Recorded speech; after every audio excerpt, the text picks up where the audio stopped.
Breaking news చూస్తున్నాం. National Herald money laundering కేసులో కాంగ్రెస్ అగ్రనేతలు సోనియా గాంధీ, రాహుల్ గాంధీకి చిక్కులు మరింత పెరిగాయి. వీరిద్దరిపై క్రిమినల్ కుట్ర ఆరోపణలతో ఢిల్లీ పోలీసుల ఆర్థిక నేరాల విభాగం తాజాగా ఎఫ్ఐఆర్ నమోదు చేసింది. ఈ కేసులో మొత్తం 6 వ్యక్తులు 3 కంపెనీలను నిందితులుగా చేర్చింది.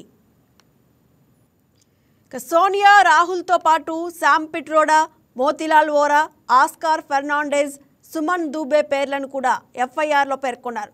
వీరితో పాటు associated journals limited, young India, Dotex merchandise private limited కంపెనీలపైన కేసు నమోదైంది. నేషనల్ హెరాల్డ్ పత్రిక మాతృ సంస్థ అయిన ఏజేఎల్ను మోసపూరితంగా చేజిక్కించుకునేందుకు క్రిమినల్ కుట్ర పన్నారన్నది ఆరోపిస్తున్నారు. ఎన్ఫోర్స్మెంట్ డైరెక్టరేట్ అందించిన దర్యాప్తు నివేదిక ఆధారంగా అక్టోబర్ 3న ఈ ఎఫ్ఐఆర్ దాఖలైంది.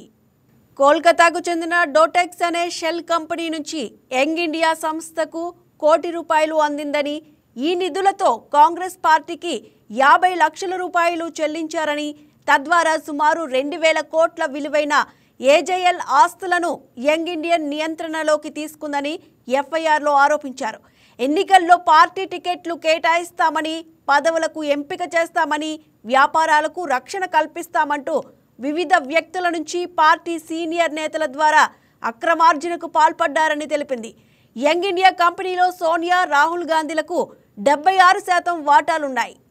2012లో బీజేపీ నేత సుబ్రహ్మణ్య స్వామి దాఖలు చేసిన పిటిషన్తో ఈ కేసు మొదలైంది. అయితే ఏజేఎల్ ఆర్థిక ఇబ్బందుల్లో ఉన్నప్పుడు కాంగ్రెస్ పార్టీ 90 కోట్ల రూపాయలు రుణం ఇచ్చిందని, ఆ అప్పును తిరిగి చెల్లించలేకపోవడంతో దానిని ఈక్విటీగా మార్చి లాభాపేక్ష లేని సంస్థ అయిన యంగ్ ఇండియన్కు బదిలీ చేశామని కాంగ్రెస్ పార్టీ వాదిస్తోంది. ఈ కేసులో ఢిల్లీ కోర్టు తీర్పును డిసెంబర్ 16కు వాయిదా వేసిన మరుసటి రోజే ఈ కొత్త ఎఫ్ఐఆర్ విషయం వెలుగులోకి రావడం గమనార్హం. కేసు నమోదైన వారిలో మోతీలాల్ వోరా 2020లో మృతి చెందగా, ఆస్కార్ ఫెర్నాండెజ్ 2021లో తుది శ్వాస విడిచారు. ఈ వీడియో మీకు నచ్చినట్లయితే లైక్ చేయండి, షేర్ చేయండి, మా ఛానల్కి సబ్స్క్రైబ్ చేయండి.